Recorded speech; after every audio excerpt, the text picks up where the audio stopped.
So what ends up happening was they created a new normal. It was building resilience based on what they knew. They were incredibly flexible. Essentially what happened was they set up water, computers, power system, all on a port. They took a dock and set it up as an emergency operations center supported by the police and the fire department. So you have, as a business owner, have to think about what happens when my building no longer exists. Can I stay in business? Can I serve my customers? And can I get the material? And that's something that the New York Police Fire and the City of New York Emergency Management Office had practiced. So they were able to adapt to what became pretty much a new normal operating procedure for them for some time. That means I have 2 minutes left to run through this material, which is all I really need. What we want to start thinking about is BCP is an important element of securing your businesses, but you need to think a little bit more holistically, and this is what's next. Businesses are part of cities. They're part of urban areas. And urban areas need to be resilient.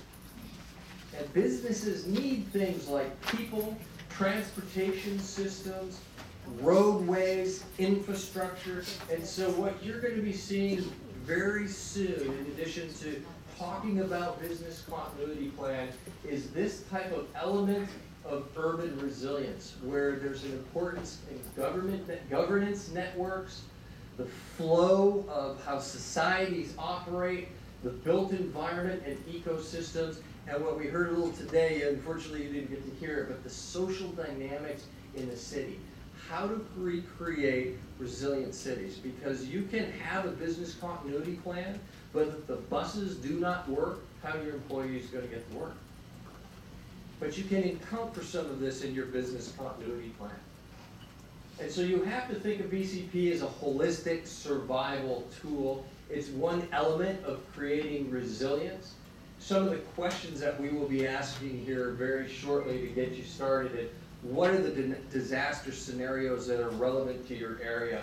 How soon does your company have to get back up and running in order to survive? Do you have that gap, the financial wherewithal to get past that gap?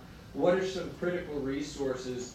And in the next 5 to 10 years, what kind of disasters and accidents are you facing? Not just shocks, earthquakes, fires, floods, those are shocks.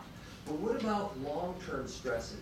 Economic recession, crime rates, high unemployment. Are you thinking about these elements as well? So some of the takeaways to think about is that BCP can help you identify and survive a disaster if you put the energy into it. It's just not a document to be written and put on a shelf. You have to put the energy into it. It requires a partnership with the whole community. So government, business, agencies, nonprofits, employees, think of it from a perspective of resilience. All those elements of the community, the social and infrastructure, tying into your organization, and there's no finish line. There's no finish line. If you think you're going to put this plan into action and write it down and that was going to be it, there isn't. Resilience and BCP must be an ongoing process. I actually got that done in 10 minutes. Did anybody understand any of it?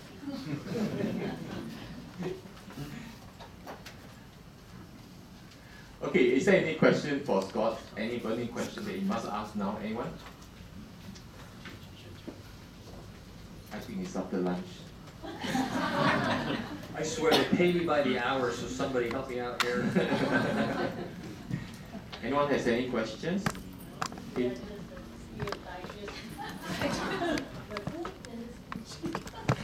There's a lot. There was a lot there. Yes, go ahead. Just say that $1 million for man's salary a day was What it's they estimate between 1 and 1.5 million US dollars per day, just because that bridge over a wash. It's not even a river. It's a wash. It's dry. So the point of that particular picture is it's just surprising the things that can pop up and how Now you have to build capacity in your organization through BCP in order to survive something like this. Nobody sees a bridge over a small wash as creating such a big problem. Right, any other questions? Okay, if not, can we have a round of applause for Scott? Okay, next speaker will be Mr. Wright Wu. He'll introduce himself. Right?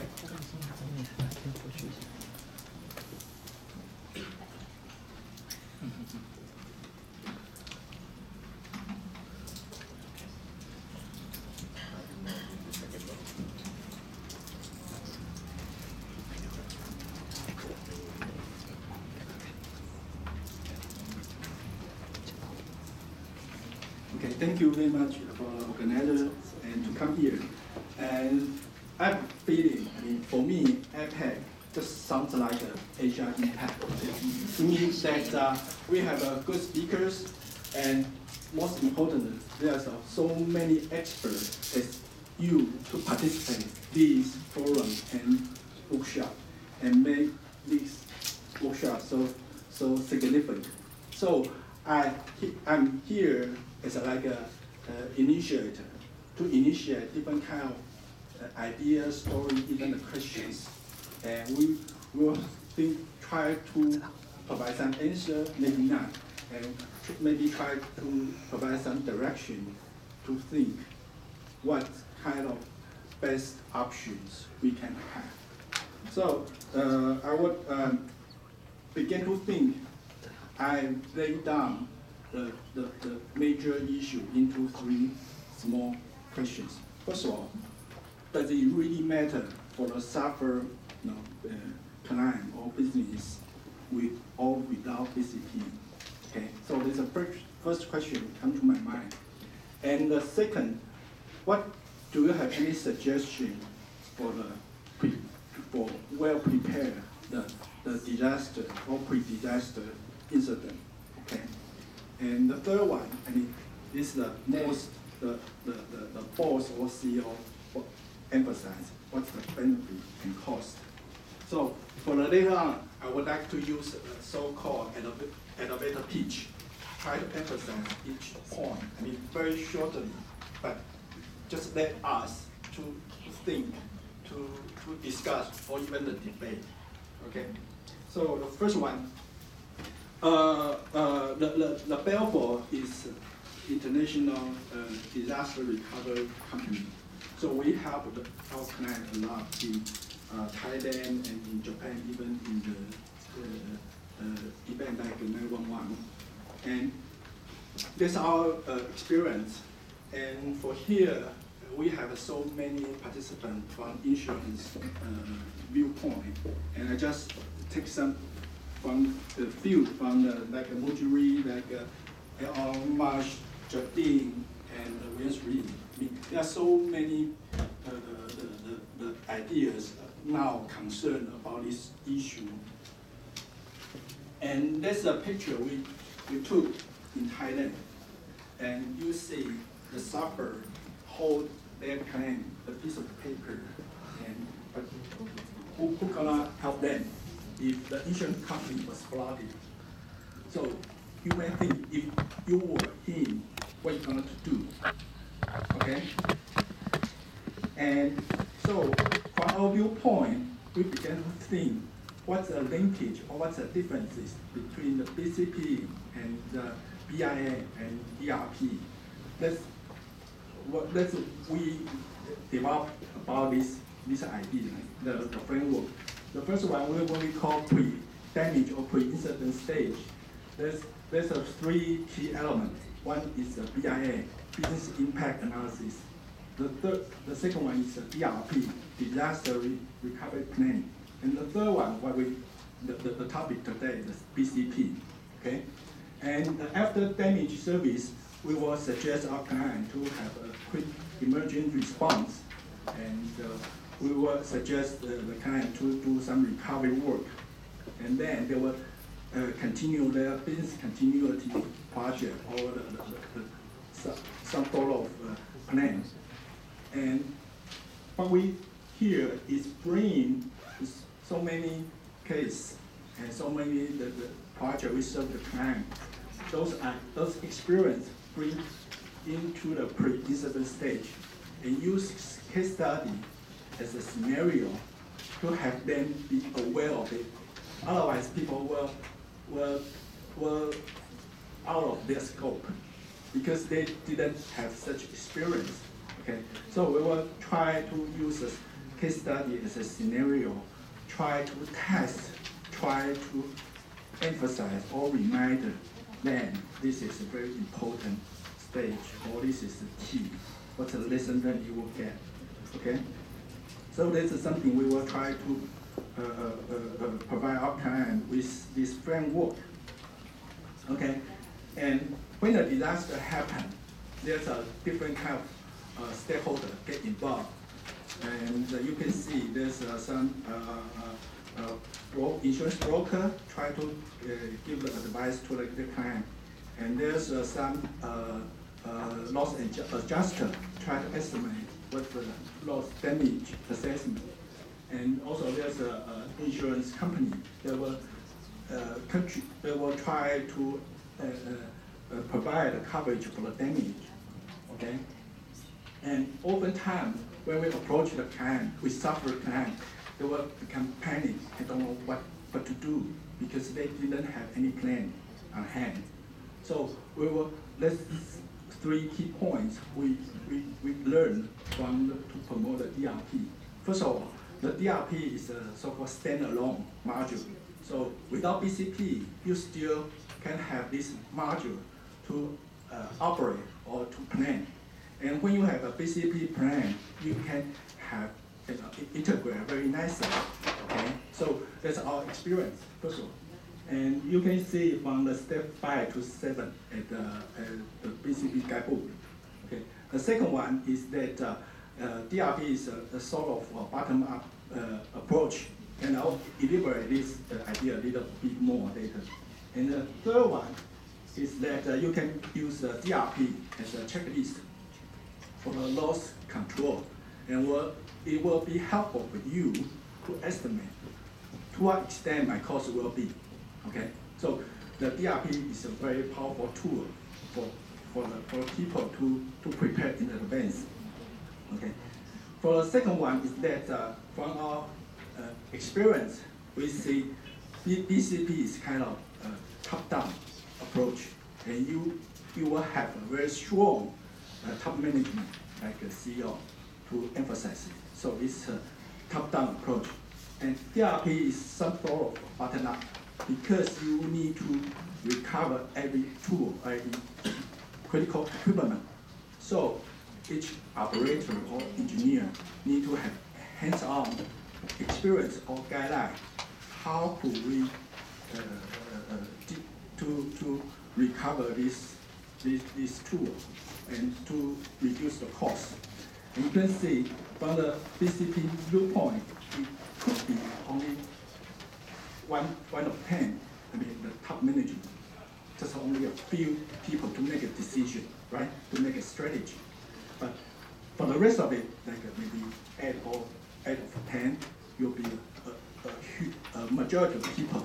And if without DRP, the majority of people will hands off, just wait and see what will not happen, right? So if we can provide the BCP and DRP, people will have a direction, and also they will know what to do and how to do it from bottom-up approach. Okay, and let's take an example. There's only one of few our client can release their information to the public. It's Philippe in France. There was got a fire, very serious fire in France, and we will use their experience, try to have an idea what's the cost and benefit of it. Okay, when they have a DRP approach, we will try to calculate the cost of a DRP versus BCP is less than 1/10. Okay, but the the value is very huge. I mean, you can see they have a cost saving up to 70%. Okay, so there's a huge number of saving for it. Okay, and another way to put the cost and benefit is from the insurance viewpoint.